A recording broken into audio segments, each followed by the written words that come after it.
തെരഞ്ഞെടുപ്പിൽ തോറ്റല്ലോ. തെരഞ്ഞെടുപ്പ് തോറ്റു. അത് പൊതുവേ അതിനെക്കുറിച്ചൊക്കെയുള്ള വിശദീകരണം ഇന്നലെ CPM-ൻ്റെ ഭാഗമായിട്ടാണ് സ്ഥാനാർത്ഥിയായിട്ടാണ് ഞാൻ മത്സരിച്ചത്. അപ്പോൾ CPM-ൻ്റെ സംസ്ഥാന സെക്രട്ടേറിയറ്റ് വളരെ കൃത്യമായി അതിൻ്റെ ഒരു പ്രാഥമിക വിലയിരുത്തൽ നടത്തി സ്റ്റേറ്റ്മെൻറ്റ് ഇറക്കിയിട്ടുണ്ട്. അത് നിങ്ങൾക്കൊക്കെ കിട്ടിക്കാണും എന്ന് തന്നെയാണ് ഞാൻ കരുതുന്നത്. മലപ്പുറത്തെ കഴിഞ്ഞ തവണത്തേക്കാൾ വലിയ ഭൂരിപക്ഷമാണ് UDF ഉണ്ടായിരിക്കുന്നത്. മാത്രമല്ല സമസ്തയിലെ വലിയ പോര് അത് LDF പ്രതീക്ഷ നൽകുകയും ചെയ്തിരുന്നു. പക്ഷേ എന്താണ് ഈ അത്തരത്തിലുള്ള വോട്ടുകളൊന്നും LDF സമാഹരിക്കാൻ പറ്റിയില്ല? അല്ല, നമ്മൾ പ്രതീക്ഷിച്ചതുപോലെ വോട്ട് കിട്ടിയിരുന്നെങ്കിൽ നമ്മൾ ജയിക്കുമല്ലോ.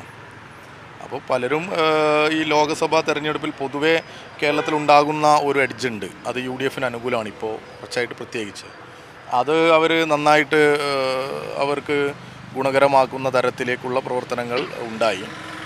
അതോടൊപ്പം നിങ്ങൾ ഈ പറയുന്ന പോലെയല്ല, 2019 മലപ്പുറത്ത് വോട്ട് കൂടിയതാണ്. 3,43,000 വോട്ട് മലപ്പുറത്ത് കിട്ടി എന്നാണ് കണക്ക്. അതായത് 2019 ലോക്സഭാ തെരഞ്ഞെടുപ്പിനേക്കാൾ 12,000-ഓളം വോട്ട് വർദ്ധിച്ചു മലപ്പുറത്ത്. മറ്റെവിടെയും അങ്ങനെ ഇല്ല. ഇപ്പോൾ മലപ്പുറത്ത് അങ്ങനെ നമുക്ക് ഈ പറയുന്ന ഘടകങ്ങളുടെ വോട്ടൊക്കെ കിട്ടിക്കാണും എന്ന് തന്നെയാണ് പ്രതീക്ഷിക്കുന്നത്. 1,00,000-ഓളം വോട്ടർമാരുടെ എണ്ണത്തിലും പുതുതായിട്ട് ആധിക്യം ഉണ്ടായിട്ടുണ്ടല്ലോ. പക്ഷേ ആ രീതിയിലുള്ളൊരു വർധനവൊന്നും കാണാൻ പറ്റില്ല.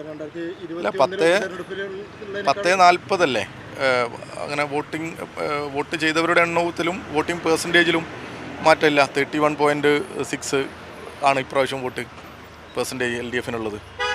31.6%, 31.9% അങ്ങനത്തെ വോട്ടുണ്ട് എന്നാണ് ഞാൻ മനസ്സിലാക്കുന്നത്. മലപ്പുറം UDF-ന്റെ ഒരു മണ്ഡലം തന്നെയാണ്, അതിൽ സംശയമൊന്നുമില്ല. പക്ഷേ ഈ താങ്കൾ അടക്കം വലിയ പ്രതീക്ഷ വെച്ച് പുലർത്തിയിരുന്നു. ഒരു സ്ഥാനാർത്ഥി എന്നുള്ള നിലയ്ക്ക് താങ്കൾ ഒരു യുവാവാണ്, ഒരു നെഗറ്റീവും ഇല്ല. ഈ സർക്കാരിനെതിരെയുള്ള ഒരു വികാരമല്ല ഇത്രമാത്രം ഒരു ഭൂരിപക്ഷത്തിലേക്ക് UDF-നെ സഹായിച്ചത്. അങ്ങനെയല്ല. അങ്ങനെയാണെങ്കിൽ 2019 എങ്ങനെയാ LDF തോൽക്കുക? 2019 ഉള്ളതിനേക്കാൾ ഒരു സീറ്റ് ആർക്ക് നഷ്ടപ്പെട്ടു? കോൺഗ്രസിന് നഷ്ടപ്പെട്ടു. തൃശ്ശൂർ BJP-ക്ക് കൊടുത്തു. ആര്? കോൺഗ്രസ്. എന്നിട്ട് ഇപ്പോൾ അവർക്കുള്ള സീറ്റ് എത്ര? 18.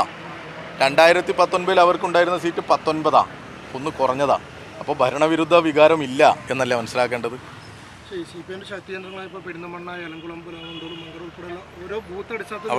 അവിടെയൊക്കെ CPM ആണോ നിയമസഭയിൽ ജയിച്ചത്? അല്ല, ആ സാഹചര്യം എനിക്കും നിങ്ങൾക്കൊക്കെ അറിയുന്നല്ലേ. നിയമസഭയിൽ നടക്കുന്ന നമ്മൾ ഓരോ തന്ത്രങ്ങൾ എടുക്കുന്നു. പിന്നെ നിയമസഭാ തെരഞ്ഞെടുപ്പിനോട് കേരളത്തിലെ ഒരു വോട്ടിംഗ് പാറ്റേൺ ഉണ്ട്. അതിനോട് ജനങ്ങൾ കാണിക്കുന്ന ഒരു പ്രതികരണമുണ്ട്. കേരളം ഭരിക്കാൻ ഇടതുപക്ഷം തന്നെ മതി എന്നുള്ള ബോധ്യം നാട്ടിലെ ജനങ്ങൾക്കുണ്ട്. അതോടൊപ്പം കേന്ദ്രത്തിൽ അവർ ഇങ്ങനെ കരുതുന്നു, കോൺഗ്രസിനെ വോട്ട് ചെയ്യുന്നതായിരിക്കും ഗുണം എന്ന് അവർ കരുതി കാണും.